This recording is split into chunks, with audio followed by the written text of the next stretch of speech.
আমার পয়গম্বর উম্মতের জন্য রহমত। বলে না না, আমার পয়গম্বর দুনিয়ার সবার জন্য রহমত। আমার পয়গম্বর জন্মের আগে বাবা হারাইয়া বড় এতিম, জন্মের 6 বৎসর বয়সে মা হারাইয়া বড় এতিম হয়ে গেছে। আমার পয়গম্বর এতিমদেরকে বড় মহব্বত করেন, বড় ভালোবাসেন।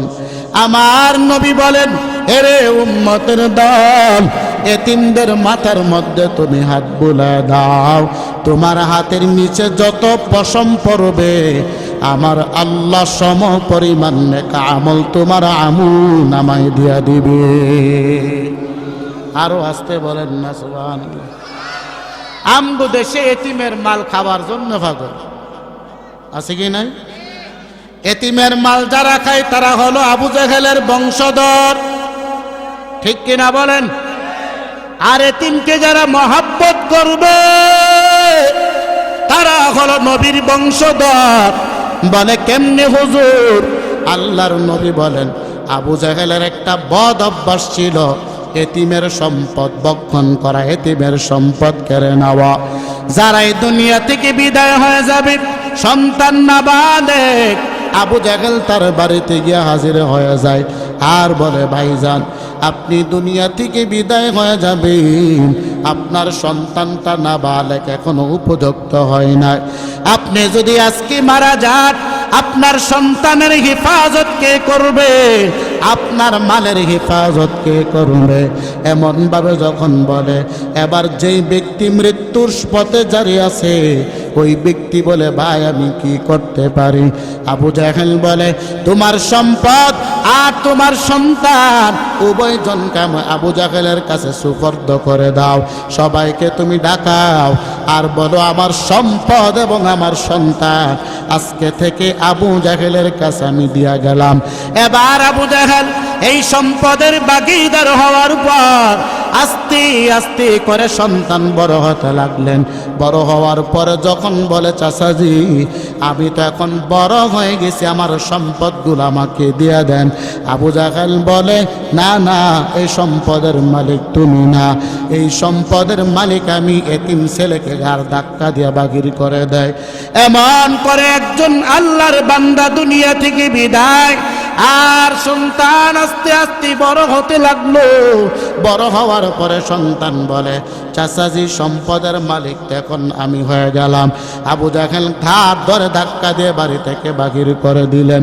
রাস্তার পাশে কান্নার আওয়াজ। আমার পয়গম্বর রাস্তা দিয়ে হেঁটে যায়, তাকে দেখে সন্তান কান্নার আওয়াজ। আল্লাহর নবী বলেন, এ সন্তান তুমি কেন কাঁদো? সন্তান ডেকে বলে, পয়গম্বর আমার বাবা মারা যাওয়ার সময় আমার সম্পদ এবং আমাকে আবু জেহেলের কাছে দিয়া গেল। আজকে আবু জেহেল আমার সম্পদ কেড়ে নিল, আমাকে ঘাড় ধাক্কা দিয়া বাহির করে দিল। আমার মায়ার নবী ডেকে বলে, সন্তান আয়, আমার সঙ্গে আবু জেহেলের বাড়িতে আসো। আমার মায়ার নবী আবু জেহেলের বাড়িতে যাওয়ার পর আবু জেহেলকে ডেকে বলে, আবু জেহেল এতিমের সন্তান কেন তুমি বুক করলা? আবু জেহেল বলে, মোহাম্মদ এটা এতিমের সম্পদ না, এটা আমার সম্পদ। আমার মায়ার নবী এবার কষ্ট পেয়ে আবু জেহেলের বাড়ি থেকে বাহির হয়ে গেল। আমার আল্লাহ ডেকে বলে, জিব্রাইল তাড়াতাড়ি যাও, আমার পয়গম্বরকে জানায়া দাও। এবার জিব্রাইল পয়গম্বরের সামনে এসে আয়াত হাজির হয়ে গেল, আর আইতাল্লাযী ইউকাযযিবু বিদ্দীন। পয়গম্বর আপনি কি জানেন না ওই আবু জেহেল মিথ্যাবাদী, সে পরকালকে অস্বীকার করে। আর আইতাল্লাযী ইউকাযযিবু বিদ্দীন ফাযালিকাল্লাযী ইয়াদউল ইয়াতীম। এই আবু জেহেলের আরেকটা বদ অভ্যাস হলো, সে এতিমদেরকে ঘাড় ধাক্কা দিয়ে বাড়ি থেকে বাহির করে দেয়। ওয়ালা ইয়াহুদ্দু আলা তাআমিল মিসকিন। আবু জেহেলের আরেকটা বদ অভ্যাস হলো এতিমদেরকে নিজেও দেবে না, অন্যরা দেবে তাও উৎসাহ করবে না, বাধা দেবে। মজলিশপুর বাজারের চায়ের দোকানে বসে আছেন, একটা এতিম সন্তান আপনার কাছে বলল, চাচা যে আমি বড় এতিম, আমাকে 10টা টাকা দেন। আপনি পকেট থেকে 10টা টাকা বাকির করলেন দেবেন, এমন সময় ডান পাশ থেকে একজন বলে, ও আব্দুল করিম দিও না, এইগুলো সব বাটপার বাটপার। আল্লাহ বলে, তুমি বাটপার কয়ে গালি দিলা, আমার আল্লাহর আরশ পর্যন্ত তা পৌঁছে গেল। চিল্লা বলেন নাউযুবিল্লাহ। মালু ওয়ালা বানু, আল্লাহ বলেন তোমার মাল, তোমার সন্তান, তোমার ছেলে, তোমার মেয়ে, যা কিছু আছে কোনো কিছুই তোমার কাজে আসবে না, সব কিছু অযথা, মিথ্যা সব। ইল্লা মান আতাল্লাহ বিকলবিন সালিম, সুন্দর একটা মন নিয়ে যদি আল্লাহর দরবারে হাজিরা দিতে পারো, আল্লাহ বলেন ওই সমস্ত বান্দার জন্যই আমি আল্লাহ জান্নাত বানায় রাখছি। আরো আসতে বলেন না সুবহানাল্লাহ। সম্পদ যাবে, আরো জোরে বলেন। আপনাগো মজলিশপুরের কেউ মারা গেছে, সাথে সম্পদ নিছে, এমন কেউ আছে? এই যে গত বছর আমার বাবা মারা গেছে, অবশ্যই আপনারা অনেকে চিনবেন, কলামুরের বিল্লাল মিয়া মারা গেছে, কিছুই তো নিতে পারে নাই। তবে হ্যাঁ, উনি একটা জিনিস ভালো করে গেছেন, ওনার একটা সন্তানকে হাফেজ আলেম বানায় গেছেন, যেই সন্তান 5 ওয়াক্ত নামাজ পড়ে দোয়া করে, মাহফিলে মাহফিলে বাবার জন্য দোয়া চায়। আর বাকি 4 ভাই টাকা ইনকাম করে লক্ষ লক্ষ টাকা, কোনো লাভ নেই, কারণ তারা তাদের ব্যবসা নিয়ে ব্যস্ত, বাবার কবরের সামনে দাঁড়ায় দোয়া করার সুযোগটাও তাদের কাছে নাই। মুসলমান, আপনি যেদিন মারা যাবেন আপনার সন্তানেরা এমন থাকবে। এজন্য একটা সন্তানকে হলো আলেম বানান, হাফেজ বানান, মৃত্যুর পরে আপনার কাজে লাগবে। আল্লাহ আমাদের সবাইকে তৌফিক দান করে, বলেন আমিন। ইয়াউমা লা ইয়ানফাউ মালু ওয়ালা বানুন ইল্লা মান আতাল্লাহা বিকলবিন সালিম।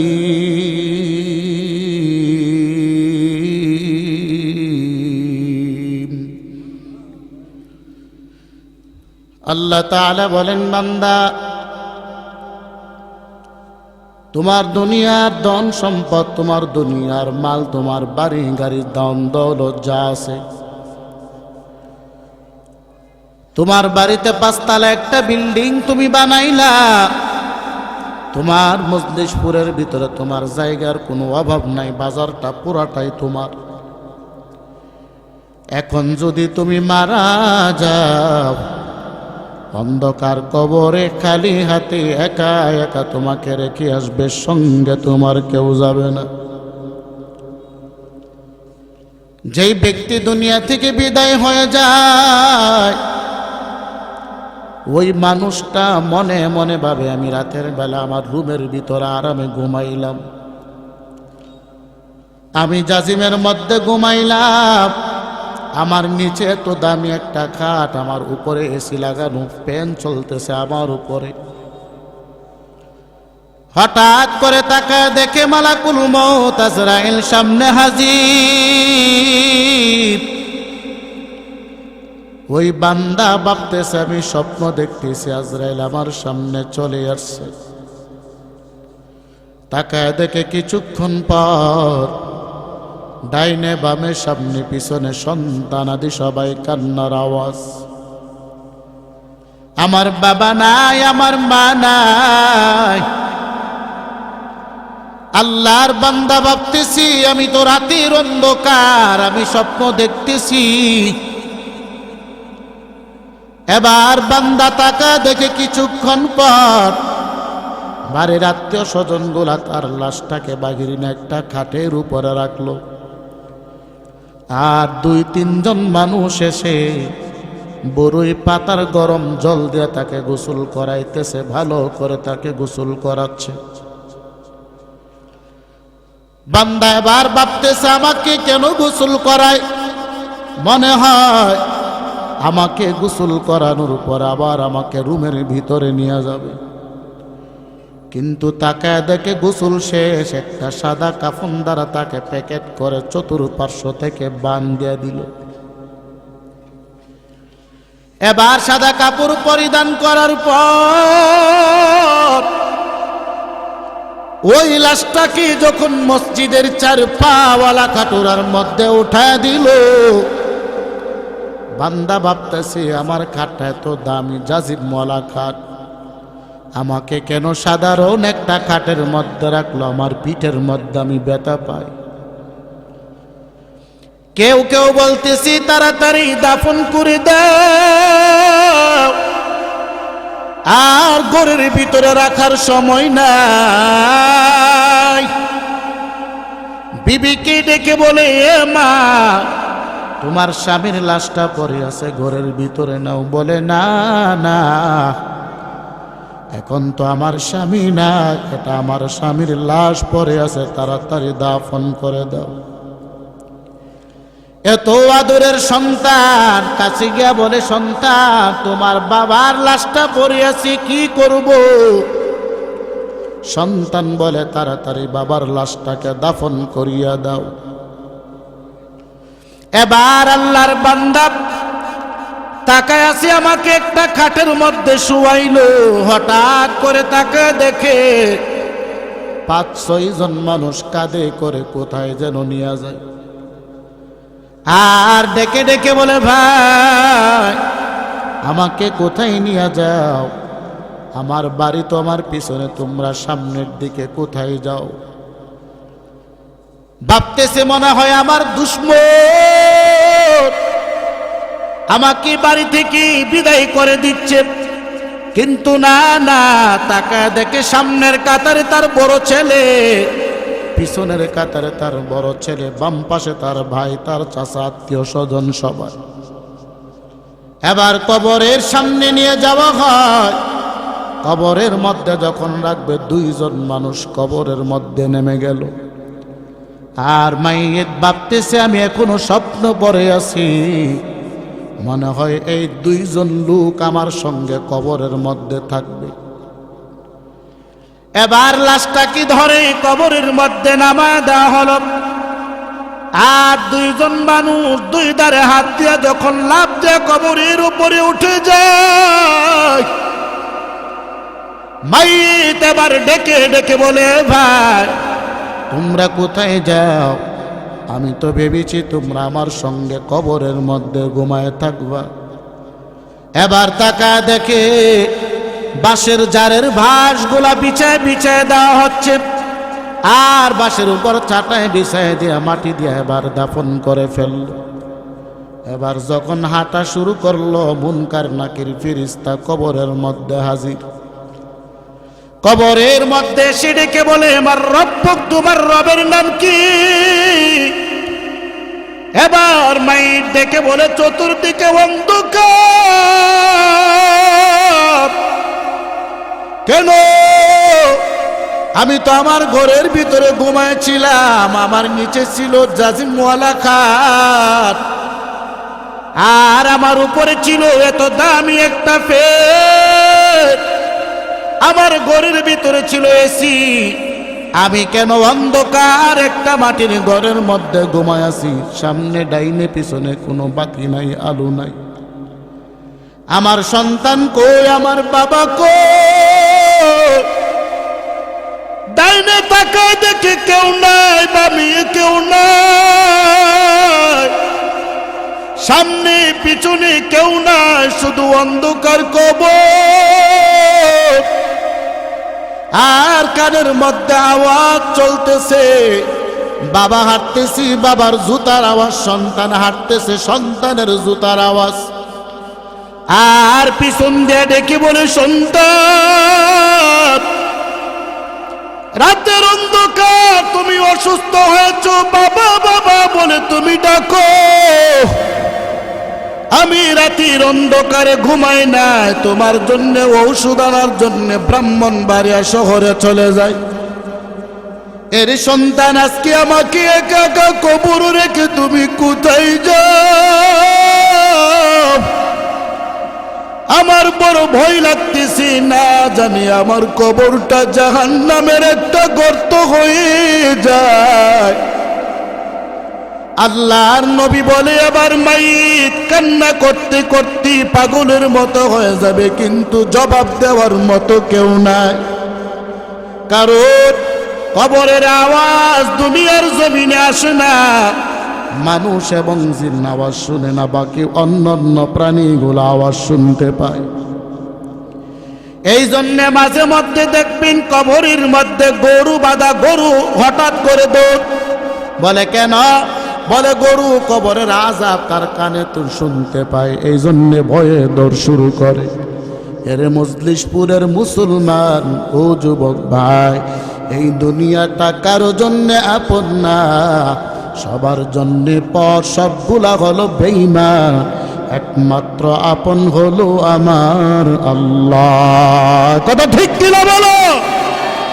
আপনকে আর জোরে বলেন আল্লাহ। আল্লাহ ক্যা মুবারক নামু হ্যায়, আল্লাহ আল্লাহ আশিকু কা কাম হ্যায়।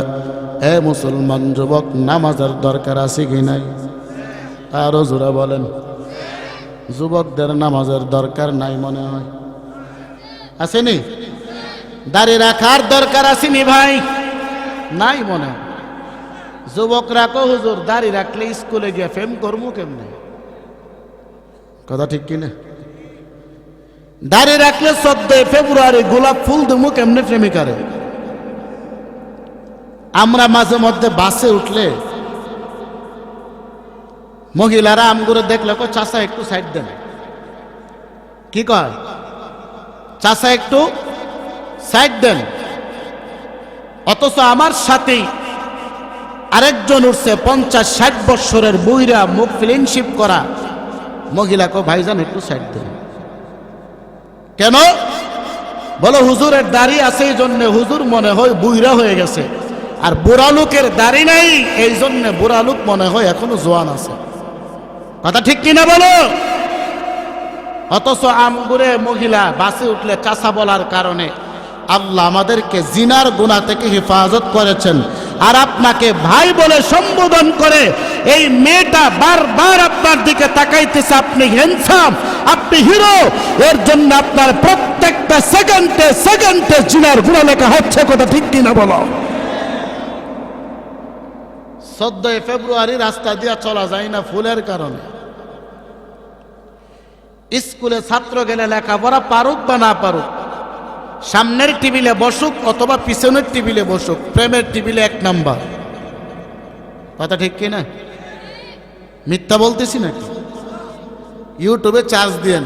গত কয়েক বছর আগে আমার এই সোনার দেশে বাংলাদেশে রাজশাহী বিশ্ববিদ্যালয়ে মিছিল বাহির হয়েছে। কেউ খাবে কেউ খাবে না, তা হবে না, তা হবে না। সাংবাদিক জিগায়, আপনারা মিছিল বাহির করলেন কেন? বলে স্কুলে একজন প্রেম করে 5টা, আর আরেকজন আছে একটাও পায় না, তা হবে না, সমান বন্টন করে দেওয়া লাগবে। ও মুসলমান, আপনি বলেন স্কুলে আপনার মেয়েকে প্রেম করার জন্য পাঠাইলেন নাকি শিক্ষা অর্জনের জন্য পাঠাইলেন? বুঝেন নাই? এখন যে যুবকরা বলল সমান বন্টন করে দেওয়া লাগবে, বন্টন কি তার বাবার? মেয়েটা কি তার বাবার? মেয়েটা কার? আমার, আপনার। তাহলে তারা সমান বন্টনের জন্য মিছিল করতেছে। মোবাইলে চার্জ দিয়ে রাজশাহী বিশ্ববিদ্যালয়ে প্রেমের মিছিল দিয়ে দেখবেন বাহির হয়ে যাবে ইউটিউব থেকে। হ্যাঁ মুসলমান, এই জমিনটাকে ধ্বংস করার জন্যে কিছু বেদিন, কিছু নাস্তিক মুরতাদ বাহির হয়ে গেছে, যারা ইসলামের কথা শুনলেই তাদের চুলকানি শুরু হয়। এই বাতিলরা অতীতেও চাচ্ছে ইসলাম ধ্বংস হোক, বর্তমানেও তারা চায় ইসলাম ধ্বংস হয়ে যাক, কিন্তু বাংলার মুসলমান জানান দিয়ে দিল এই বাংলার জমিনে কোন নাস্তিক মুরতাদের জায়গা হবে না। এটা ইসলামের দেশ, কোরআনের দেশ। কথা ঠিক কিনা বলো? বলে আলেমরা তো জেলে, এখন আপনাকে শক্তি নাই। ঠিক কিনা? আপনাকে কি নাই? শক্তি নাই। আমগো শক্তি তো একজনের কাছে। তিনি কে? আরো আসতে বলেন, আরো আসতে পিছনের মানুষ। আমগো শক্তি কার কাছে? কিছুদিন আগে আমার বাংলাদেশের হাফেজ তাকরিম 111টা দেশের সঙ্গে চ্যালেঞ্জ করে 3 নম্বরের পুরস্কার নিয়ে বাংলার জমিনে চলে আসছে। বাড়িতে গিয়া কয়েন, বিবির কান্ডার সামনে মুখ টেনে জুড়ে কয়েন কেন? এখন চুলকানি শুরু হয়ে গেছে। কি ব্যাপার? আমরা 8টা দেশের সঙ্গে ফুটবল খেলে আমরা চ্যাম্পিয়ন হয়েছি, আর হাফেজ তাকরিম 111টা দেশের সঙ্গে চ্যাম্পিয়ন হয়ে যায়। কি হলো? এবার নাস্তিক নিজুম মজুমদারের গুম হারাম হয়ে গেছে।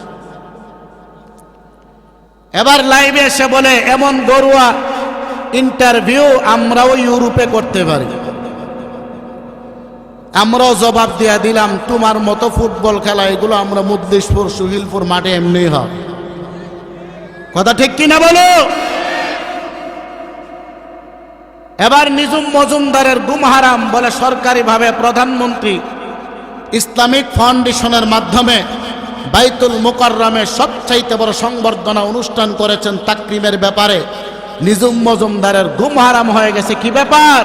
আমরা তো জানি সরকার আমগো দলের, এখন দি তাকরিমকে আবার সংবর্ধনা দেয়। এই বাংলার জমিনে যারাই প্রধানমন্ত্রী হোক, যারাই সরকারের ক্ষমতায় আসুক, ইসলামের বিরুদ্ধে আচরণ করে এই বাংলার জমিনের টিকে থাকা সম্ভব হবে না। কথা ঠিক কিনা বলো? এবার নাস্তিকদের গুম হারাম। গত 5 দিন আগে আমার বাংলাদেশের মার্কাজুত তাহফিজের ছাত্র 127টা দেশ থেকে চ্যাম্পিয়ন হয়ে 3 নম্বরের পুরস্কার নিয়ে দেশে আসছে। আরো আসতে কইন সুবহানাল্লাহ।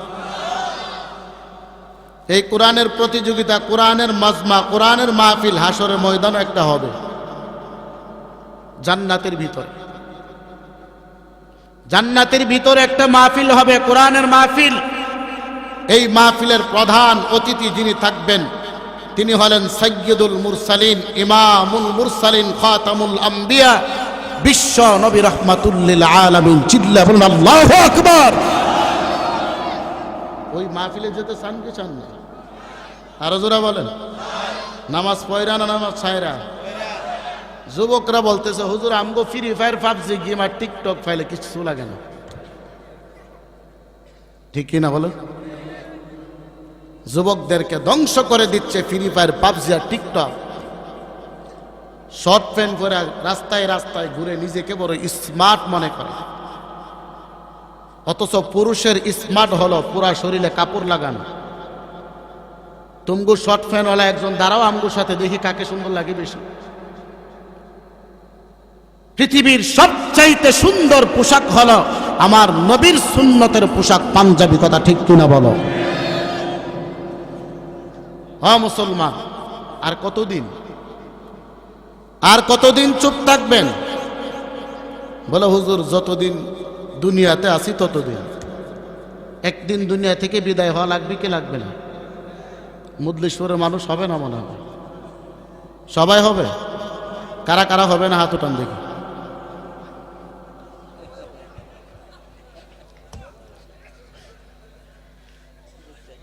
কারা কারা মৃত্যুবরণ করবেন হাত উঠান। যারা হাত উঠাইছে না বুঝতেছে তারা মৃত্যুবরণ করবে না। আবাদুল আবাদ মরবেন কিনা? মরণ আসবেনি? কবর যাবেন কারা কারা হাত উঠান দেখি। আল্লাহ সবাইকে কবুল করুন। জাহান্নামী নাকি জান্নাতি? তাহলে আজকে থেকে ওয়াদা করেন নামাজ 5 ওয়াক্ত পড়া লাগবে। ফ্রি ফায়ার, পাবজি, টিকটক থেকে যুবক ভাইরা ফিরে আসতে হবে। এখন ইনশাল্লাহ কমে গেছে। জুমার নামাজে মজলিসপুর মসজিদে বারান্দা ভৈরা রাস্তা সহ ভরে, কিন্তু ফজরের নামাজে, হ্যাঁ ফজরের নামাজে বুইরারা যায়, যে গো সারা রাত ঘুম ধরে না। এরা জুমার নামাজে ফজরের নামাজে যার যুবকরা রাতের 12টা পর্যন্ত মোবাইল টিপা ঘুমায়, সকাল 8টায় ঘুম থেকে উঠে। আর আমগো মা বোনেরা তো আর কোনো কথাই নাই, স্টার জলসার জি বাংলা ফাইলে স্বামী কাটা, স্বামী তো স্টার জলসা। কথা ঠিক কিনা? খারাপ লাগতেছে মনে হয়, তা তাকবীর দেন দেখে আপনার। মুজলিশপুরের মানুষ, দারমা মাদ্রাসা, মুজলিশপুর মাদ্রাসা, এরপর তাকবীরটা হনো চিনে না। তাকবীর দেন একজন, দেখি আপনাদের কতটুকু ইমানের পাওয়ার আছে।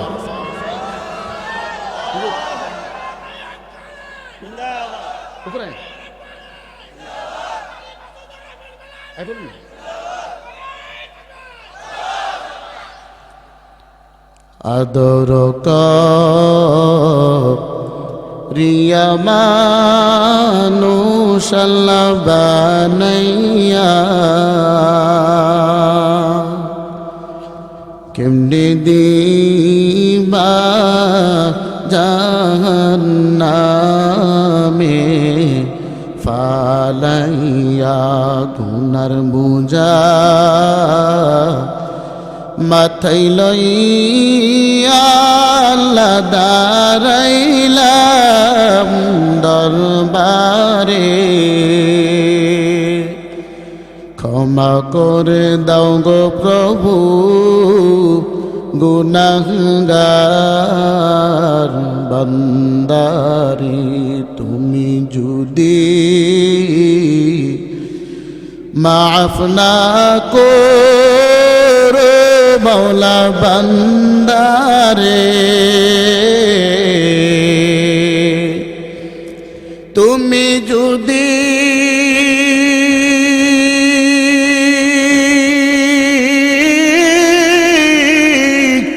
মাফ না করো মওলা বান্দারে,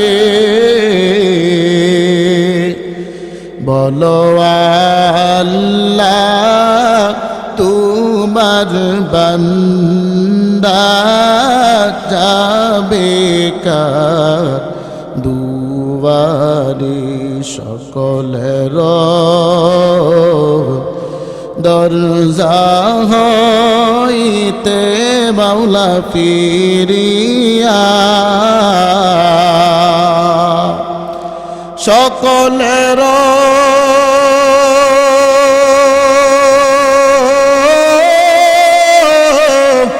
দরজা হইতে মাওলা ফিরিয়া, আপনার রোজাই রইলাম পরিয়া, আপনার রোজাই রইলাম পরিয়া। এর নবীর আশিকের দল, এই দুনিয়ার কেউ তোমার আপন না, সবাই হলো স্বার্থপর, সবাই হলো বেঈমান। সাধারণ একটু স্বার্থের কারণে তোমার বাবা তোমার কাছ থেকে আলাদা হয়ে যাবে, তোমার মাও আলাদা হয়ে যাবে। একই বাবার ঘরে দুইটা সন্তান একই খাটের মধ্যে ঘুমায়, একই পাতিলের খানা খায়, আবার একই পাতিলের তরকারি দিয়া খানা খায়। অথচ এই সন্তান বড় হওয়ার পর, বিবাহ করার পরে দুই ভাই আর একই বাড়িতে ঘুমানো সম্ভব হয় না। অথচ দুইটা ভাই বালেগ হওয়া পর্যন্ত একই বিছানায় ঘুমায়, একই তালাই খানা খায়। আজকে কেন পারে না? বলে স্বার্থের টানে, স্বার্থের কারণে পারে না। একমাত্র স্বার্থহীন হলো আমার আল্লাহ আর আমার পয়গম্বর রাহমাতুল লিল আলামিন। চিল্লায় বলেন আল্লাহু আকবার। আরে মুসলমান তাকে দেখ, গত বছর করোনা ভাইরাসের সময় সন্তানের করোনা হয়েছে, বাবা বলে বাড়ি থেকে বাগির করে দাও, কারণ করোনা ভাইরাসের ভয়। বাবার করোনা হয়েছে, সন্তান বলে বাবার কাছে যাব না, কারণ করোনা ভাইরাসের ভয়। মসজিদে 5 জনের বেশি 6 জন হলে করোনা ভাইরাস, ঈদের নামাজে 10 জনের বেশি 11 জন হলে করোনা ভাইরাস। আরে মুসলমান তাকায় দেখ, আমার বাংলাদেশের ধর্মমন্ত্রী বারবার টিভির সামনে এসে বলে মসজিদগুলা বন্ধ করে দাও, কারণ করোনা ভাইরাসের সংক্রমণ বেড়ে যাবে। হাতগুলো বারবার সাবান দিয়া দাও তো করে নাও, কারণ করোনা ভাইরাস বেড়ে যাবে। আমার আল্লাহ বলে ধর্মমন্ত্রী, আমি আল্লাহ যদি করোনা ভাইরাস দেয়, এসিওয়ালা রুমের ভিতরে ঘুমাইলেও করোনা ভাইরাস ধরবে। আর আমি আল্লাহ যদি করোনা ভাইরাস না দেয়, তাহলে শত শত মানুষ একত্রিত হলো, করোনা ভাইরাস হবে না। আমার আল্লাহ বুঝায় দিল ধর্মমন্ত্রী এত বারবার নিষেধ করার পরেও এসিওয়ালা রুমের ভিতরে ধর্মমন্ত্রী ঘুমায়। আমার আল্লাহ ধর্মমন্ত্রীকে করোনা ভাইরাস দিয়ে দুনিয়া থেকে বিদায় করেছে। আরে মুসলমান তাকায় দেখ, আমার মজলিশপুর দারমার কত মসজিদের ইমাম নামাজ আদায় করলো, কত রিক্সা চালক, সিএনজি চালক, কত শ্রমিক, কত কৃষক একসঙ্গে জুমার নামাজ আদায় করলো, একজনও করোনাক্রান্ত হলো না। যারাই করোনাক্রান্ত হয়েছে বেশিরভাগ হলো সুদকুর, ঘুষকুর, বেনামাজি, ইসলামের চিরন্তন দুশ্মন। কথা ঠিক কিনা? হালাল হারাম না মানিয়া কত টাকা করছো কামাই, এত টাকা রাখবা কোথায়? কাফনের তো পকেট নাই। কথা ঠিক কিনা? কাফনের পকেট আসেনি? মজলিশপুরের আছে না? থাকলে চেয়ারম্যানরা তেলের বোতল চুরি করে কেন খাটের নিচে লুকায়? যদি পকেট নাই বা তাকে গরিবের চাউল চুরি করে কেন পুকুরের মধ্যে ডুবায়? বোঝা গেল তুমগো পকেটে, তুমগো কাফনের মধ্যে পকেট আছে। আর যারা আল্লাহকে বিশ্বাস করে তাদের কাফনের পকেট নাই, তাদের একমাত্র ভরসা হলো আল্লাহ। কথা ঠিক কিনা বলো? ভরসা কার? এরে মুসলমান টাকা দে, করোনা ভাইরাস যখন আমার বাংলাদেশি সবচাইতে বেশি, আমার ব্রাহ্মণবাড়িয়ার কৃতি সন্তান আল্লামা মরহুম জুবাইর আহমদ আনসারী রাহিমাহুল্লাহু তাআলা দুনিয়া থেকে বিদায় হয়ে গেল। কোনো মাইকিং নাই, কোনো এলান নাই।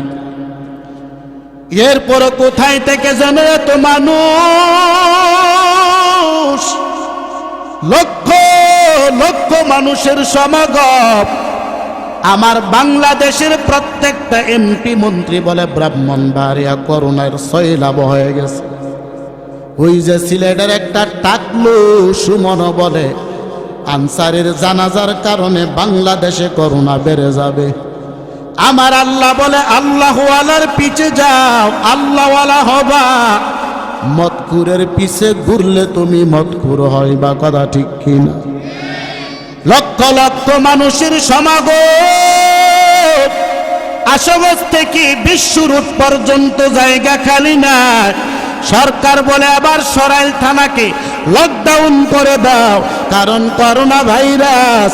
আল্লাহর কসম, পুরা সরাইলের ভিতরে জানাজা পড়নেওয়ালা একজন করোনায় আক্রান্ত হয় নাই। কথা ঠিক কিনা?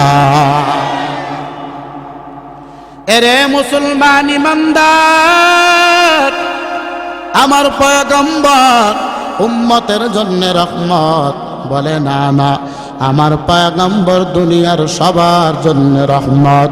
আমার পয়গম্বর জন্মের আগে বাবা হারাইয়া বড় এতিম, জন্মের 6 বৎসর বয়সে মা হারাইয়া বড় এতিম হয়ে গেছে। আমার পয়গম্বর এতিমদেরকে বড় মহব্বত করেন, বড় ভালোবাসেন। আমার নবী বলেন, এরে উম্মতের দল, এতিমদের মাথার মধ্যে তুমি হাত বুলায় দাও, তোমার হাতের নিচে যত পশম পড়বে আমার আল্লাহ সম পরিমাণ নেক আমল তোমার আমল নামায় দিয়া দিবে। আরো আসতে বলেন না সুবহানাল্লাহ। আমগো দেশে এতিমের মাল খাবার জন্য পাগল আছে কি নাই? এতিমের মাল যারা খায় তারা হলো আবু জেহেলের বংশধর, ঠিক কিনা বলেন? আর এতিমকে যারা মহব্বত করবে তারা হলো নবীর বংশধর। বলে কেমনে হুজুর? আল্লাহর নবী বলেন, আবু জেহেলের একটা বদ অভ্যাস ছিল, এতিমের সম্পদ ভক্ষণ করা, এতিমের সম্পদ কেড়ে নেওয়া। যারা এই দুনিয়া থেকে বিদায় হয়ে যাবে, সন্তান নাবালেগ, আবু জেহেল তার বাড়িতে গিয়ে হাজির হয়ে যায় আর বলে, ভাইজান আপনি দুনিয়া থেকে বিদায় হয়ে যাবেন, আপনার সন্তানটা নাবালেগ এখনো উপযুক্ত হয় না, আপনি যদি আজকে মারা যান আপনার সন্তানের হেফাজত কে করবে?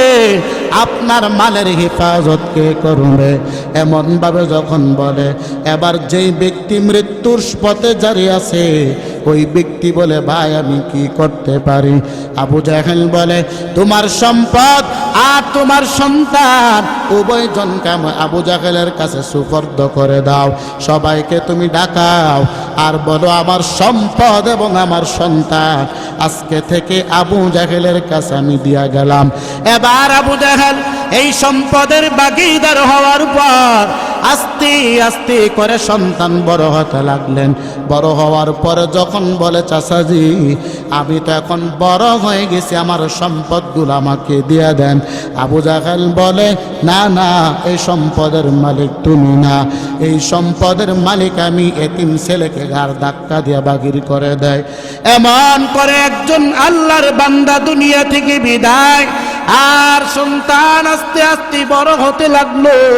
বড় হওয়ার পরে সন্তান বলে, চাচাজি সম্পদের মালিক এখন আমি হয়ে গেলাম।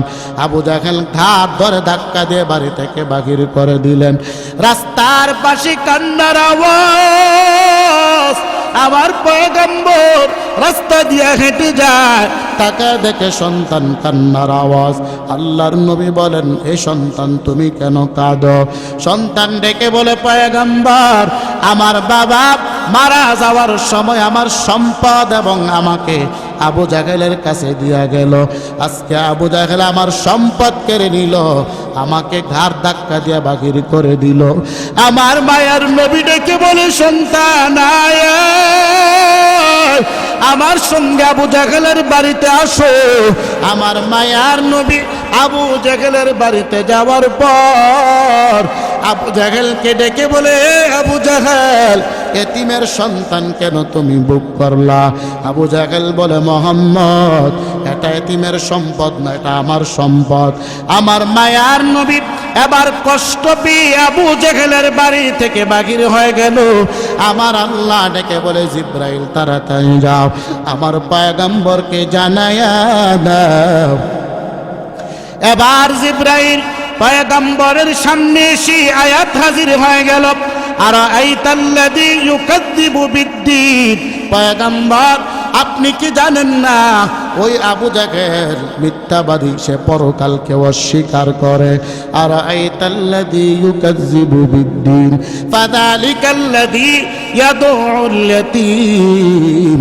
এই আবু জেহেলের আরেকটা বদ অভ্যাস হলো, সে এতিমদেরকে ঘাড় ধাক্কা দিয়ে বাড়ি থেকে বাহির করে দেয়। ওয়ালা ইয়াহুদ্দু আলা তাআমিল মিসকিন। আবু জেহেলের আরেকটা বদ অভ্যাস হলো, এতিমদেরকে নিজেও দেবে না, অন্যরা দেবে তাও উৎসাহ করবে না, বাধা দেবে। মজলিশপুর বাজারের চায়ের দোকানে বসে আছেন, একটা এতিম সন্তান আপনার কাছে বলল, চাচা যে আমি বড় এতিম, আমাকে 10টা টাকা দেন। আপনি পকেট থেকে 10টা টাকা বাকির করলেন, দেবেন। এমন সময় ডান পাশ থেকে একজন বলে, ও আব্দুল করিম দিও না, এইগুলো সব বাটপার বাটপার। আল্লাহ বলে, তুমি বাটপার কয়ে গালি দিলা, আমার আল্লাহর আরশ পর্যন্ত তা পৌঁছে গেল। চিল্লা বলেন নাউজুবিল্লাহ। এমন মানুষ আছে কি নাই? গরিব যদি হাত পাতে একজন দিতে চায়, আর একজন বলে হে বাটপার, দিও না, এগুলো বাটপার। সারাদিন মজলিশপুর, নন্দনপুর, বিশ্বরোড বাজারে ঘুরি আর ভিক্ষা করে। ও মুসলমান, তুমি একদিন ভিক্ষা করে দেখো, ভিক্ষা করা কেমন। কথা ঠিক কিনা? মুসলমান ইমানদার, এ মজলিশপুরের যুবক, আল্লাহ তোমাকে মাল দিয়েছে। মাল দেওয়ার পরে আল্লাহ তোমাকে পরীক্ষা করবে। কিসের পরীক্ষা? তোমার মালটা তুমি কোন রাস্তায় তুমি ব্যয় করতেছো, তোমাকে পরীক্ষা করা হবে। তুমি বৎসরে একবার যাকাত আদায় করতেছো কিনা, কারণ যাকাত তোমার হক না, যাকাত হলো গরিব এতিমের হক। এর মুসলমান তাকায়া দেখ, আমার মজলিশপুর মাদ্রাসার মধ্যে কত এতিম ছাত্র আছে। রাতের অন্ধকারে 3টার সময় ঘুম থেকে জাগ্রত হয়ে কোরআন তিলাওয়াত করে আর তাহাজ্জুদ নামাজ পড়ে। জিজ্ঞাসা করলে বলে, হুজুর আমার মা নাই, বাবা নাই, আমি বড় এতিম সন্তান। রাতের অন্ধকারে জন্য আমি ঘুম থেকে জাগ্রত হয়ে গেলাম। আমার মা বাবার জন্য আমি মালিকের কাছে দোয়া করব, কারণ শেষ রজনীতে আমার মালিক প্রথম আসমানে চলে আসে। এমন ভাবে মালিকের কাছে কান্না করে দোয়ার আরজি। অথচ এই মাদ্রাসার ছাত্রগুলাকেও অনেক মানুষ ধমক দিয়ে আঘাত করে। কথা ঠিক কিনা? আপনাকে বাড়িতে সন্তানেরা রাতের 3টার সময় ঘুম থেকে উঠিনি? আরো জোরে বলেন। তাহাজ্জুদ পড়িনি, নামাজ পড়িনি, কোরআন তিলাওয়াত। মুসলমান ইমানদার, সকালবেলা ফজরের পরে মাঝে মধ্যে দেখি মাদ্রাসার মধ্যে একটা হাফ নাস্তার ছুটি দেওয়া হয়। সব ছাত্ররা নাস্তার জন্য বাহির হয়ে যায়। কিছু ছাত্র ক্লাসের মধ্যে বসে বসে কোরআন তিলাওয়াত করে। এই ছাত্র ভাই, তুমি কি নাস্তা করবা না? ছাত্র বলে, হুজুর আমার তো মা নাই, আমার বাবা নাই, কে আমাকে নাস্তা করার টাকা দেবে? কেউ তো আমার কাছে নাই। এরপরও ছাত্রগুলা মালিকের দরবারে শুকর আদায় করে, বলে মালিক তোমার দরবারে লাখো কোটি শুকর, আমাকে তুমি নির্বাচিত করে মাদ্রাসার মধ্যে এনেছো। অথচ আমার মতো হাজারো হাজার এতিম আছে, মাদ্রাসায় আসতে পারে না। মাদ্রাসায় পড়লে কি লাভ? একটা মাদ্রাসার তালেবে ইলম যখন মজলিশপুর মাদ্রাসা থেকে বাহির হয়ে যায়, আল্লাহর নবী বলেন, যতক্ষণ রাস্তা দিয়ে হাঁটে তার পায়ের নিচে নূরের ফেরেশতার পাখাগুলো বিছায় দেয়। আরো জোরে বলেন না সুবহানাল্লাহ। আমনা গো পায়ের নিচে কি বিছায়? বিছায়নি? বিছাইব কেমনে? সকালবেলা ঘুম থেকে উঠেন সিগারেট মুড়ে দিয়ে, আছে কি নাই? ঘুম থেকে উঠে আগে নামাজ পড়ব, উযু করব না, ঘুম থেকে উঠে হে আব্দুল করিমের মা একটা সিগারেট দাও। সিগারেটটা টাইনা বাথরুমে গিয়ে আবার বলে, হুজুর সিগারেট যদি না খাই বাথরুম ক্লিয়ার হয় না। আছে কি নাই? মজলিশপুর নাই মনে হয়। বাথরুমে গিয়ে বসে সিগারেট খায়। হাই হাই হাই, সিগারেট খাই নাকি বাথরুমের ময়লা খাই আল্লাহ ভালো জানে। আর এখন তো দোকানপাটে সব মুফতি আর মুফাসসির বসে। মসজিদে ইমামের পিছনে নামাজ আদায় করবে, মাগরিব পরেই দেখবেন চায়ের দোকানে গিয়ে বলবে, ওর ইমাম সাহেবের কেরাত সুন্দর না, ইমাম সাহেবের মোনাজাত সুন্দর না, ইমাম সাহেব এমনি হাঁটে কেন, মুয়াজ্জিন এমনি হাঁটে কেন। ইমাম সাহেব বছরে একবার বাড়িতে গেলে কি হয়? আছে কি না? 2 সপ্তাহে একদিন বাড়িতে গিয়া যদি 2 দিন ছুটি কাটায়, ইমাম সাহেব কই আছেন? বলে আমার একটু সমস্যা, কালকে আসবো। তাহলে আসার দরকার নাই, অন্যদিকে দেখেন। কথা ঠিক কিনা? আপনাকেও সমস্যা থাকতে পারে, ইমামদের সমস্যা নাই না? ইমাম সাহেবরা তো ফেরেশতা, বউ নাই, বাবাও নাই, সন্তানও নাই, কিচ্ছু নাই। খালি মুজলিসপুর মসজিদে নামাজ পড়াইবো, খাইবো আর বাথরুমও যাইব। কথা ঠিক? আবার বলে ঠিক। আই আই বাঙালি গুজবে পাগল, বাঙালি গুজবে পাগল। বলে তোমার কান নিচে গা, কানে হাত না দিয়ে দৌড়ায়। বেচারা জিগাই তুমি দৌড়াও কে? বলে আমার কান নিচে গা। কে কইছে? আমার এক মুসলমান ভাই কইছে। ও কান কই? কই ছিলে নিছে। ও কান হাত দিছো তুমি? বলে না, হাত দেয়া দে, কানের জায়গাত কান আছে। তা আমগো বাঙালি যারা, আমরা তো গুজবের পাগল। এই যে গত বছর দেখেন নাই কাঁচা বাদাম আর বাজা বাদাম নিয়ে কি পাগল হয়েছে। এক ইন্ডিয়ার হিন্দু বেড়াকো কাঁচা বাদাম আর বাজা বাদাম, আমগো বাংলাদেশের মানুষ সব পাগল হয়ে গেছে। আই হাই হাই, লজ্জা থাকা দরকার। ও মজলিসপুরের যুবক, দুর্গা পূজা আইলে তো মজলিসপুর হিন্দু আছে, আছে কি নাই? আমগো অত্র এলাকার মধ্যে মজলিসপুর হিন্দু বেশি। দুর্গা পূজা আসলেই যুবকরা দৌড়। দুর্গা পূজায় কি তোমার যাওয়া কি জায়েজ? আরো জোরে বলেন, যুবকরা বলো না। শব্দ জবান দেয়া বলছো, আবার যে যাও ঠিকই।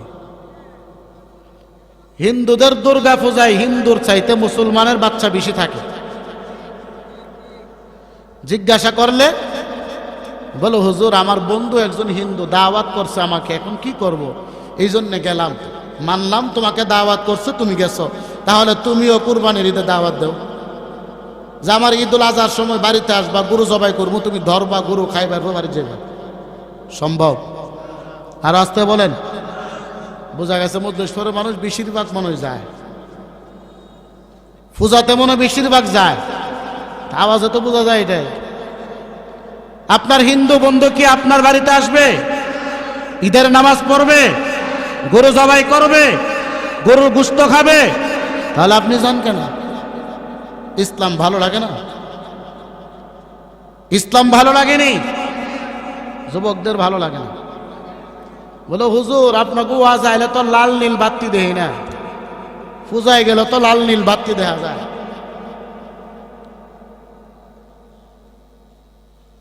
হ্যাঁ মুসলমান, কি জবাব দিবা তুমি আল্লাহর কাছে? মৃত্যুর পরে কি জবাব দিবা তুমি? ভাবতেছো আমার সন্তান আলেম, আমার ভাতিজা আলেম, ফামান ইয়ামাল মিসকালা যাররাতিন খায়রান ইয়ারা ওয়া মান ইয়ামাল মিসকালা যাররাতিন শাররান ইয়ারা। ভাতিজা আলেম, সন্তান আলেম, আগে তারা জান্নাতি হোক, এরপরে না আপনারা টান দিত। যাররা পরিমাণ গুনার কাজ করতেছেন খাতার মধ্যে লিপিবদ্ধ করা আছে, যাররা পরিমাণ নেক আমল করতেছেন খাতার মধ্যে লিপিবদ্ধ করা আছে। ওই দিন ফাঁকি দেওয়া সম্ভব না। রাস্তা থেকে একটা গাছ থেকে আম চুরি করলেন, এটাও লেখা আছে একবারে ভিডিও ফুটেজ সহ। হাসরের দিন আপনি জান্নাতের দিকে যাবেন, একজন পিছন দিয়ে ডাক দিয়ে বলবো ও সানমিয়া দাঁড়াও। সানমিয়া গো তুমি ডাকো কেন? বল তোমার সঙ্গে আমার হিসাব নিকাশ আছে। বলে এইগুলো পরে আমি জান্নাতও যাই। বলে যাইও, আগে হিসাব শেষ করে নাও। কি হিসাব? তোমার বাড়ি যখন মজলিসপুর ছিল, আমার বাড়িও কিন্তু তোমার বাড়ির সাথেই ছিল। মন আসেনি রাতের বেলা যা আমার গাছের আম চুরি করে খাইছিলে? কবা হ্যাঁ মন আছে। তো এখন কি করতাম? আমার আম দাও। আমার আমটা কি করো? ফিরে দাও। বলে হ্যাঁ আম খামুকু, তোমার আম দিতাম, তাহলে তোমার নেক আমল দাও। এবার বললে কতটুক চাও? বলে তোমার জীবনের অর্ধেক আমল দেয়া দাও একটা আমের জন্য।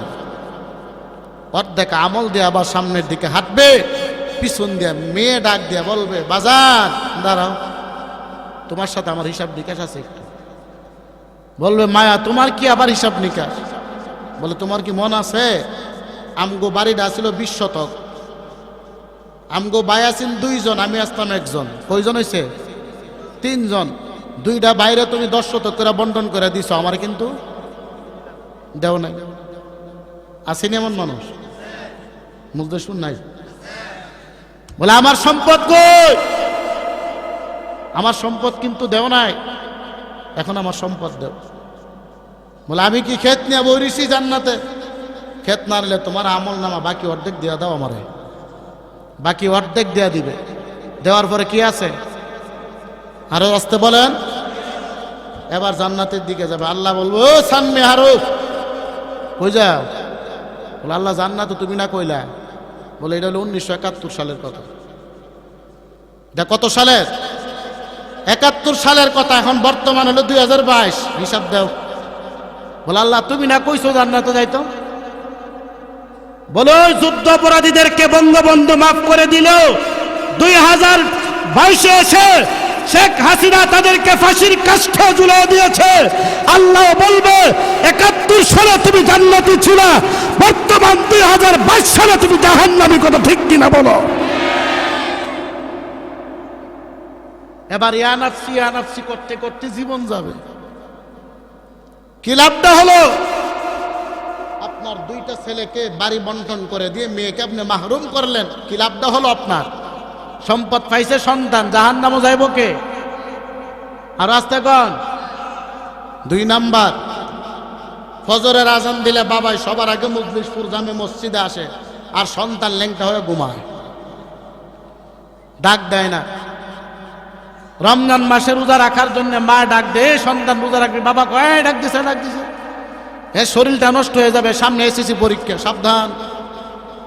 আলা কুল্লুকুম রাইন ওয়া কুল্লুকুম মাসউলুন আন রায়াতিহি।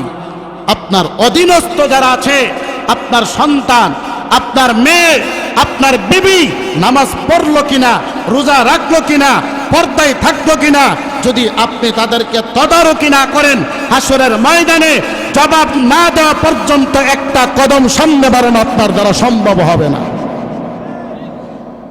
আসেনি এমন মানুষ? বলে হুজুর আমি তো হাজী সাহেব 2বার 3বার হজ করছি, লাভ নাই। আপনি হাজী সাহেব আপনার ছেলে সুদ, আপনি হাজী সাহেব আপনার ছেলে বেনামাজি, লাভ নাই। আগে হিসাব দেন, সন্তান নামাজিওয়ালা হইল না কেন? বলে হুজুর আমি তো তাবলীগের আমির। বলে আপনি তাবলীগের না, আপনি জান্নাতের আমির হইল, আপনি হিসাব দিতে হইব। আসেনি? তাবলীগের আমির সন্তান নামাজ পড়ে না? নাই, পিছনে নাই মনে হয়। না থাকলে তো আলহামদুলিল্লাহ, কথা ঠিক কিনা? না থাকলে কি, আর থাকলে ভালো হয়ে যান। এগুলা বাস্তবিক কথা, শুনতে খারাপ লাগবে কিন্তু আমল করতে হবে এগুলার উপরে। বলে হুজুর সুর দিয়া মাটির নিচে ওয়াজ করেন, আমরা শুনি একটু কাঁদি। কায়দা কি করবেন? ওয়াজ শেষ আবার কি লাভটা হলো? এজন্য আল্লাহ বলেন আল্লাযী খালাকাল মাউতা ওয়াল হায়াতা লিয়াবলুয়াকুম আইয়ুকুম আহসানু আমালা। বেশি নামাজের দরকার নাই, বেশি আমলের দরকার নাই, ভালো আমল কম করেন। কথা ঠিক কিনা? আপনি ব্রাহ্মণবাড়িয়া যাবেন, নন্দনপুর গিয়ে মাছ পাইলেন, সস্তা দামি মাছ, কিন্তু মাছগুলা 2 দিন আগের পচা মাছ। 100 টাকা দা পাইছেন একবার এক খাসা, নেয় পড়লেন, বলে আজকে আনছি, আজকে খামো, কিন্তু আনছেন কি পচা। আর ব্রাহ্মণবাড়িয়া গিয়া যদি আপনি ভালো তরতাজা মাছ কম আনেন, এরপরও কি খাইতে মজা। কথা ঠিক কিনা? আপনি আমল করলেন, দিনে রাতে 24 ঘন্টা আপনি আমল করতেছেন, অথচ আপনি সুদ খান, আপনি ঘুষ খান, আপনি অন্যের জায়গা দখল করেন, আপনার ঘর বানাইছেন, আপনার ভাইয়ের বাড়িতে চালের পানি গিয়া পড়ে, আপনি জায়গা অবশিষ্ট রাখেন নাই। বলে হাসরের ময়দানে জবাব না দেওয়া পর্যন্ত জান্নাতে যাওয়া সম্ভব হবে না। আসেনি এমন মানুষ? আবার কিছু মাতবর আছে, নেতা আছে এলাকায়, দোকানে বয়ে বয়ে কি করবো জানেন? এই আব্দুল করিম তুই বলে ঘর বানাবি শুনলাম। বলে হ্যাঁ, একবারে সীমানার সাথে লাগায়া করবি, সালের পানিটা যেন তোর বাইরে অনুগা পড়ে। তখন বলবো মাতবর সাহেব কিভাবে তুললে বাইরে রাগ হইতো না? রাগ হইতো আমি আছি। রাগ হলে কে আছে? আমি আছি, সমাধান তো আমি দেবো, তুই তুল আগে। কারণ মাতবরের চিন্তা হইল ঘরটা উঠাইব, বড় ভাই আসবে, 2 জনে মারামারি, মাতবর ফাঁকিদা টাকা ইনকাম করবো। কথা ঠিক কিনা বলে? আসেনি এমন সর্দার? মজলিসপুরে ছায়ের দাম বাড়াইছে এই ধরনের কিছু সর্দাররা, ফানের দাম বাড়াইছে কিছু সর্দাররা। এমন দেখবেন আগামীকালে বলবে এই হুজুররা আর কেউ দাওয়াত দিস না, আপনাকে দাওয়াত দেন আর না দেন, রিজিকের মালিককে। আরো জোরে বলেন। আপনাকে দোয়া আলহামদুলিল্লাহ সারা বাংলাদেশের 64 জেলায় আল্লাহ আমাকে ভ্রমণ করাইছে। এই যে আমার পরে যিনি আসবেন, কথায় আছে না, সন্তান যখন জন্ম হয়, যখন হাঁটা শিখে মা আঙ্গুলে ধরে ধরে হাঁটা শিখায় কিনা, নাকি প্রথমেই মা ধাক্কা দেয়া বলে যা হাঁটতে থাক, আঙ্গুলে ধরে কি করে শিখায়। আমিও যখন লেখাপড়া শেষ করছি, বয়ান জানিও না শিখিও না, আমারে আমজাদ সাহেব কইতো যে বেলালি সাহেব আপনি বয়ান করেন। আমি কি ভাই আমার বই করে, আমার বয়ান ভয় করে। তখন আমি ছিলাম গজলের শিল্পী, বাংলাদেশ কলরবের গজলের শিল্পী ছিলাম। আমি কি আমার ভয় করে, আমি এগুলা তো জানো না। উনি আমারে ওই মা বাবার মতো আঙ্গুলে ধরে ধরে বয়ান শিখাইছে। রুমের ভিতরে নিত, আমার রুম ওনার রুম পাশাপাশি, নিয়ে কইতো যে ইওয়াজটা আপনি করেন। আমি কইতাম, উনি ভুল ধরত, আবার সই শুদ্ধ করে দিত। মাঝে মধ্যে উনি জুমা মিস করে আমার দিত, বলে আপনি জুমা পড়ান। আমার তখন বুক থরথর করে কাঁপত, কারণ ওনার মসজিদ ছিল বিশাল বড় মসজিদ, বয়ান করা খুব কঠিন। এইভাবে 1 বছর উনি আমাকে প্রশিক্ষণ দেওয়ালেন। আলহামদুলিল্লাহ পরের বছর আল্লাহ আমাকে এই ময়দানের জন্য কবুল করেছেন। দোয়া করবেন নি সবাই? সবাই করতো না মনে হয়। তবে আমি আগে একটা আবদার, আমার আব্বার জন্য দোয়া করবেন। যদি বাবা যদি লেখাপড়া না করায় তো আজকে এখানে আসতে পারতাম? আরো জোরে কন। মা বাবা নাই কাদের একটু হাত উঠান তো দেখি। মা নাই বাবা নাই, যে কোনো একজন নাই এমন হাত উঠান দেখি। আর যাদের মা আছে বাবা আছে হাত উঠান দরকার নাই। আপনারা কি পারবেন মা বাবার কবরে গিয়ে দোয়া করতেন? পারবেন সবাই? প্রতিদিন একবার হলেও যাবেন। যদি একবার না পারেন সপ্তাহে একদিন জুমার দিন যাবেন। পারবেন তো ইনশাল্লাহ? বাড়ি ঘর আপনাকে দেয়া গেছে, সম্পদ দেয়া গেল, বিনিময় তারা তো কিছুই চায় না। আপনি 10 টাকা মা বাবার নামে দান করবেন, এটাই আল্লাহ কবর দেবেন। মা বাবার নামে যা দোয়া করবেন, এটাই মা বাবা পাবে। আল্লাহ আমাদের সবাইকে কবুল করে, বলে না আমি। চলবে তো? আরো না চলবে না মনে হয়। পিছনের মানুষকে তো হুজুর তাড়াতাড়ি উঠেন, কারণ আমগো চেয়ারম্যান সাহেব উপস্থিত আছেন, তাড়াতাড়ি উঠেন। আল্লাহ। মুসলমান ইমানদার বাদশাহ জুলকারনাইন দুনিয়া থেকে বিদায় হয়ে যাবে। ওনার ভক্তবৃন্দ, ওনার মরিদান যারা আছে সবাইকে ডেকে বললেন, আমি যখন মারা যাব, খাটুরার মধ্যে যখন আমার লাশটাকে উঠানো হবে, আমাকে যখন কাফন কাপড় দ্বারা প্যাকেট করা হবে, আমার 2টা হাত কাফন থেকে এমন ভাবে বাহির করে রাখবা। এবার মরিদান ডেকে বলে, হুজুর আপনার হাত কেন বাহিরে রাখবো? বলে, আমি দুনিয়ার মানুষকে বুঝাইতে চাই আমি পুরাটা পৃথিবী শাসন করেছি। তাকায় দেখ আমার হাতের দিকে, ডান হাত বাম হাত উভয় দিকে তাকাও। আমি খালি হাতে অন্ধকার কবরের দিকে রওনা হয়ে গেছি। ও দুনিয়ার বাহাদুরি, ও দুনিয়ার রাজা বাদশাদের দল, জুলকারনাইন পুরা পৃথিবী শাসন করেছেন, মৃত্যুর সময় খালি হাতে অন্ধকার কবরে যায়। আর তুমি ভাবতেছো আমি মৃত্যুর সময় ধন সম্পদ নিয়ে কবরে যাব, কথা ঠিক কিনা? এবার বাজারের দিকে জুলকারনাইনের লাশটাকে ঘুরায়। দুনিয়াদারি মানুষগুলা যারা আছে বলে, তাকায় দেখ, জুলকারনাইন সারাটা পৃথিবী শাসন করেছে, আজকে মারা গেছে, এরপর 2টা হাত বিছায় বলতেছে আমাকে আরো দাও, আরো দাও, আরো দাও, দুনিয়া আমার হবে না, আরো দাও। আর খাটুরা যাদের কাদের মধ্যে, তারা ডেকে বলে, বেঈমানের দল, জুলকারনাইন 2টা হাত দিয়া তোদের কাছে কিছুই চায় না।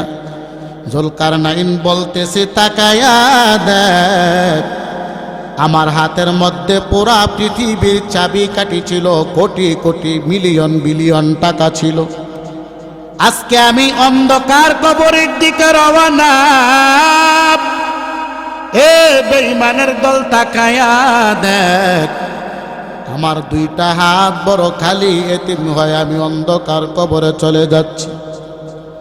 এরে মজলিশপুরের মুসলমান ও সাদা দাড়িওয়ালা বাবা, একটা সন্তানকে আলেম বানান। আপনি যখন মারা যাবেন, আপনার সন্তান আপনার কবরের পাশে দাঁড়ায় যাবে, আর চোখের পানি ছেড়ে কান্নার আওয়াজ। আল্লাহ কি বলবে? মালিক, আমার বাবার কবরটাকে জান্নাতের বাগান বানায় দাও।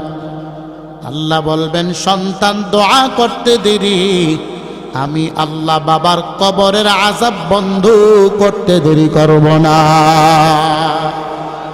আরো জোরে বলেন না সুবহানাল্লাহ।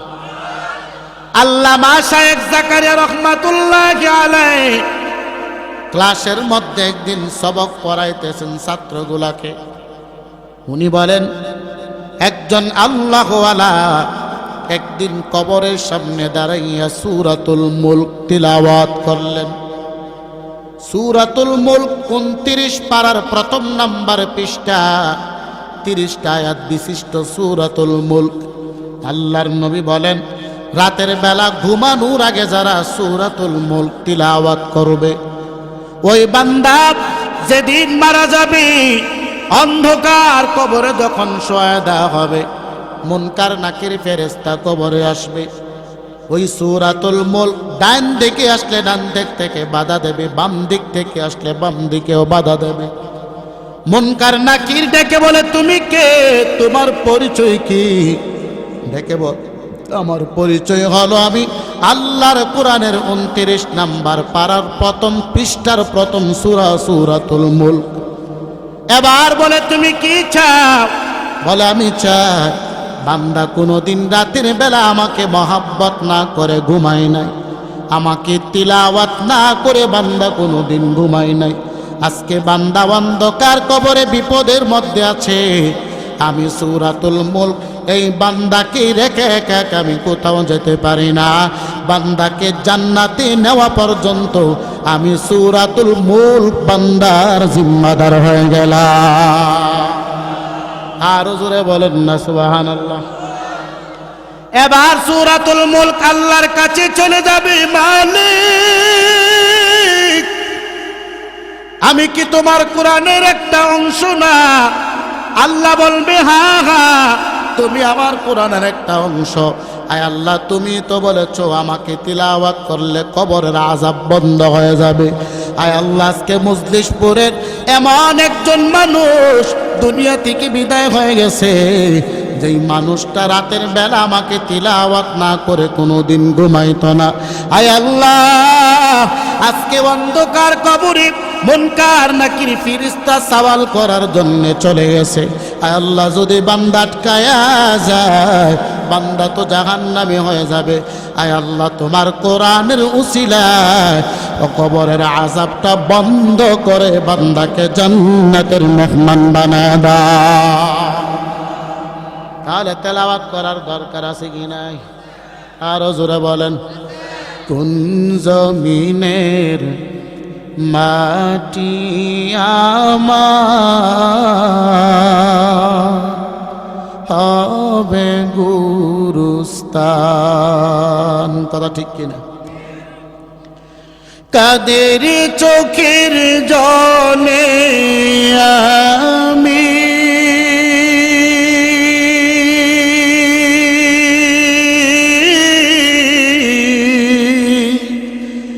কাদের চোখের জলে আমি পাব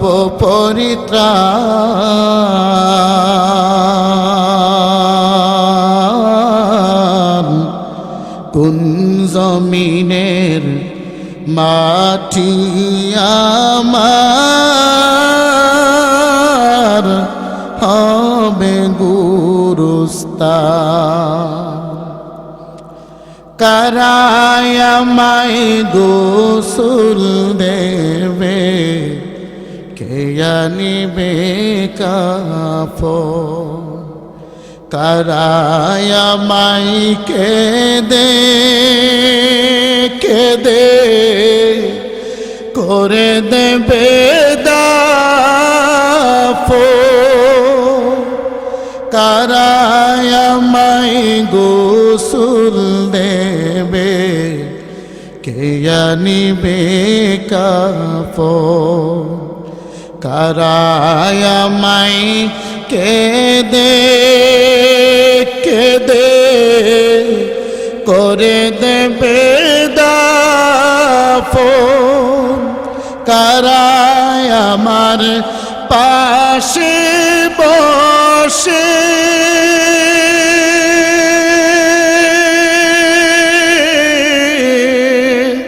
কারায় আমার পাশে বসে শোনাবি কুরআন কোন জমিনের মাটি আমার হবে গুরুস্থান কাদের চোখের জলে আমি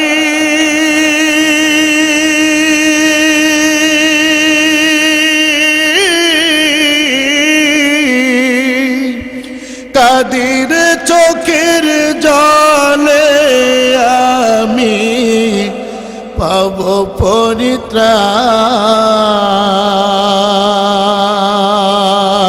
পরিত্রাণ কোন জমিনের মাটি আমার হবে গুরুস্থান কার কাঁধে চড়ে আমি খবর দেশে যাব জানি না কার মুনা যাতে খুদার রহম পাবো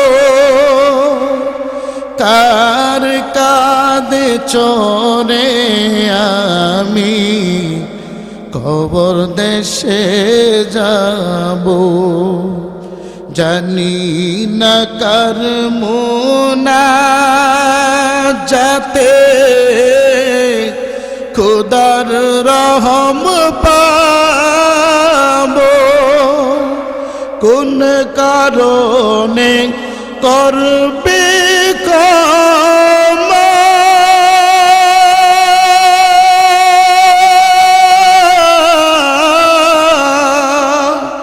কোন কারণে করবে ক্ষমা আল্লাহ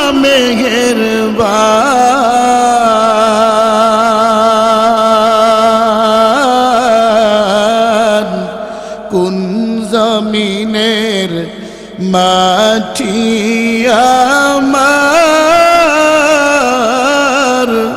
হবে গুরুস্থান কাদের চোখের জলে আমি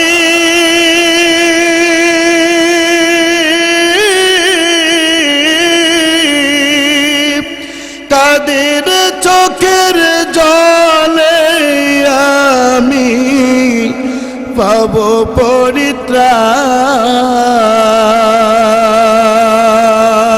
পরিত্রাণ কোন জমিনের মাটি আমার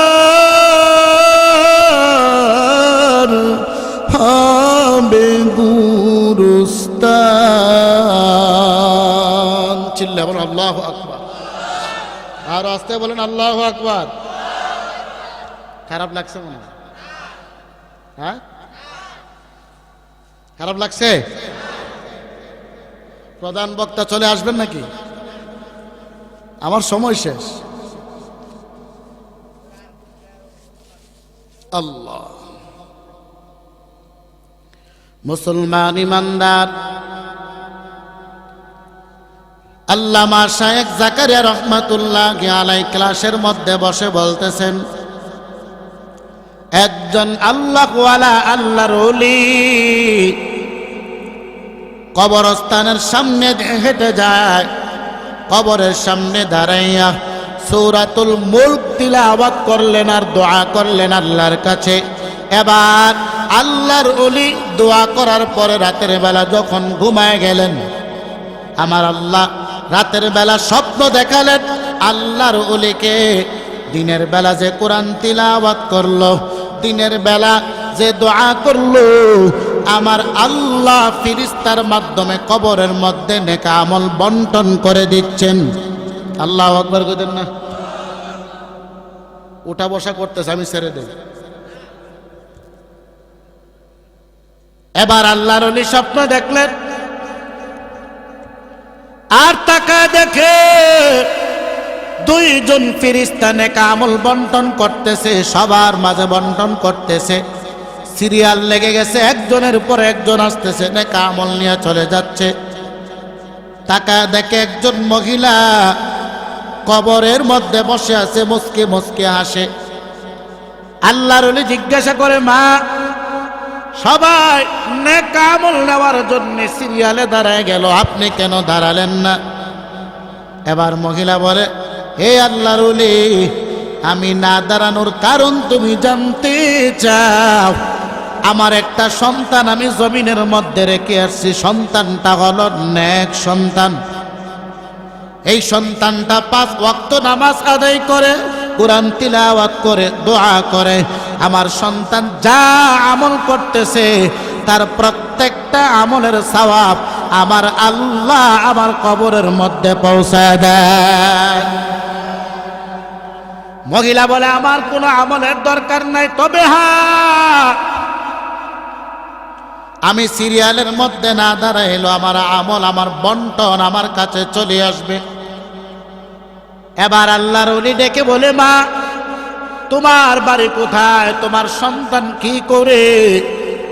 মহিলা ডেকে বলেন, এরে আল্লাহর ওলি, আমার সন্তান ইমুক বাজারের দোকানদার, একটা মুদিমালের ব্যবসা করে। ইমুক বাজারের ইমুক কোণার আমার সন্তানের দোকান। আল্লাহর ওলি ঘুম থেকে জাগ্রত হয়ে গেলেন, তাহাজ্জুদ পড়লেন, ফজরের নামাজ পড়লেন, নামাজ আদায় করে ওই বাজারের উদ্দেশ্যে রওনা হয়ে গেল।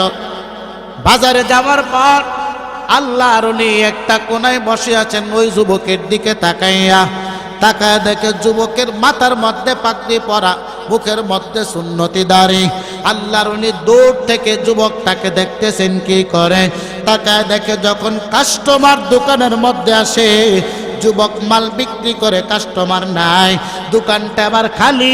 এবার যুবক কোরআন বাকিরি করে করে পড়ে আর চোখের পানি ছেড়ে ছেড়ে মালিকের দরবারে দোয়া করে।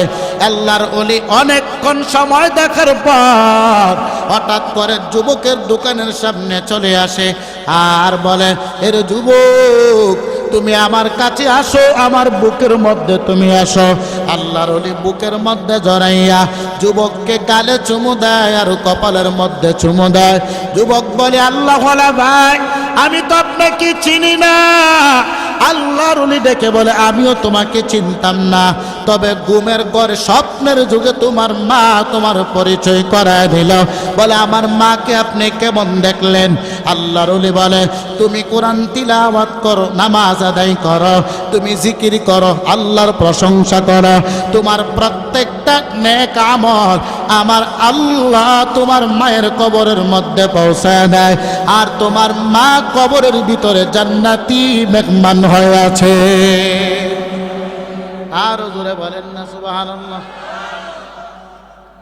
এবার আল্লাহর ওলি বিদায় হয়ে চলে আসছেন। কিছুদিন পর আবার আল্লাহর ওলি কবরের সামনে দেখতে যায়, আগের মতো আবার সূরাতুল মুলক তিলাওয়াত করলেন, দোয়া করলেন। রাতের বেলা যখন ঘুমায় গেল, আল্লাহ তাআলা আবার আগের মতো স্বপ্ন দেখায় দিলেন আল্লাহর ওলিকে। তাকায় দেখে দুইজন ফেরেশতা একটা বস্তা নিয়ে কবরের পাশে দাঁড়াইয়া, সবাই সিরিয়াল ধরে দাঁড়ায় আছে, নেক আমলগুলা বন্টন করে করে দিচ্ছেন। আল্লাহর ওলি এবার মহিলার কবরের দিকে তাকায়, তাকায় দেখে কবরের মধ্যে মহিলা নাই। আল্লাহর ওলি বেকুল হয়ে গেল, পাগল পারা হয়ে গেল। কি ব্যাপার? কিছুদিন আগে আমি যখন স্বপ্ন দেখলাম আল্লাহর ওলি বলে মহিলাটা কবরে ছিল, আজকে কবরে নাই। কারণটা কি? আল্লাহর ওলি তালাশ করতেছে, চোখটা ঘুরাইতেছে, হঠাৎ করে তাকায় দেখে ওই মহিলাটা নেক আমল নেওয়ার জন্য সিরিয়ালের মধ্যে দাঁড়ায় গেছে। আল্লাহর ওলি আবার জিজ্ঞাসা করে, মা কিছুদিন আগে যখন আপনার সঙ্গে স্বপ্নের যুগে আমার মোলাকাত হয়েছিল, আপনি তো কবরের ভিতরে বড় হাসি উজ্জ্বল চেহারা ছিল, আজকে আপনি কেন কাঁদেন? আজকে কেন আপনি নেক আমল নেওয়ার জন্য সিরিয়ালে দাঁড়ায় গেলেন? এবার মহিলা কান্না করে বলে, আল্লাহর ওলি আমি আজকে কেন দাঁড়ায় গেলাম তুমি জানো? আজকে আমি কেন কাঁদি তুমি জানো? কিছুদিন আগে আমার সন্তান দুনিয়া থেকে বিদায় হয়ে গেছে, এখন আমার জন্য কেউ নামাজ আদায় করে না, আমার জন্য কেউ কোরআন তিলাওয়াত করে না, আমার জন্য কেউ জিকিরও করে না। আল্লামা শায়েখ জাকারিয়া রহমাতুল্লাহি আলাইহি বলেন, ওই যুবকটা ছিল পাবলিক, নামাজ পড়তো, মার কবরে সওয়াব যাইত, কিন্তু একজন আলেম যদি ইবাদত করে, একজন আলেম যদি মাদ্রাসায় পড়ায়, ওই আলেমের দ্বারা শত শত ছাত্র জন্ম হয়, ওই ছাত্র দ্বারা আরো ছাত্র জন্ম হয়, ওই ছাত্র দ্বারা আরো ছাত্র জন্ম হয়। আল্লাহর নবী বলেন, কিয়ামত পর্যন্ত এই উস্তাদের মাধ্যমে যত ছাত্র তৈরি হবে, যত কোরআন তিলাওয়াত হবে, যত হাদিস পড়ানো হবে, তার একটা ভাগ ওই উস্তাদের মা বাবার কবরে আমার আল্লাহ পৌঁছা দেয়। আরো জোরে বলেন না সুবহানাল্লাহ।